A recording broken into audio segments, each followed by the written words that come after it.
এই এলাকায় মানুষ ব্যস্ততার কারণে ওই ইফতারের সময়টায় দেখা গেছে যে অনেকের রাস্তায় ইফতার করতে হয় এবং এখানে অনেক সুবিধা বঞ্চিত মানুষ আছে এবং নিম্ন আয়ের মানুষ আছে।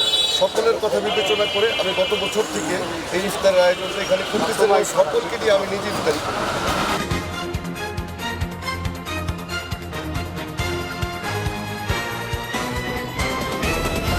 আমি এই উদ্যোগটা গত বছর থেকে শুরু করেছি, কারণ আমার জন্মটাই হচ্ছে ৩ নং ওয়ার্ডের ১০ নম্বর পি ব্লকে।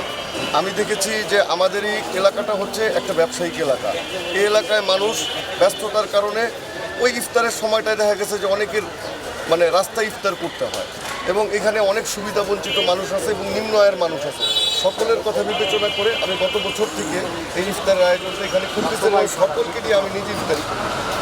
আচ্ছা, এখানে কোন শ্রেণীর লোক বেশি আপনি পারেন? এখানে সব শ্রেণীর লোকই আছে, রিক্সাওয়ালা থেকে শুরু করে পথচারী, সুবিধা বঞ্চিত গরিব মানুষ এবং অনেকে দেখা গেছে যে ইফতারের সময় হয়ে গেছে বাসায় যেতে পথে ইফতারি করতে হয়, সেই ধরনেরও মানুষ আছে। অফিসগামী মানুষ, ব্যবসায়ী মানুষ, সব ধরনের মানুষই আমাদের সাথে ইফতারি করে, তবে সুবিধা বঞ্চিত মানুষটা একটু বেশি আসে। বেসিক্যালি এই জিনিসটার উদ্যোগটা আমি, এটা সিংহভাগ খরচ আমি করি, তারপরও আমার সাথে সহযোগিতা যারা আছে তারাও কন্ট্রিবিউশন করে। আর আমাদের এই উদ্যোগ রমজানের শেষ দিন পর্যন্ত চলে। ঢাকা 16 আসনের স্বপ্নদ্রষ্টা হচ্ছে জননেতা জনাব আমিনুল হক ভাই।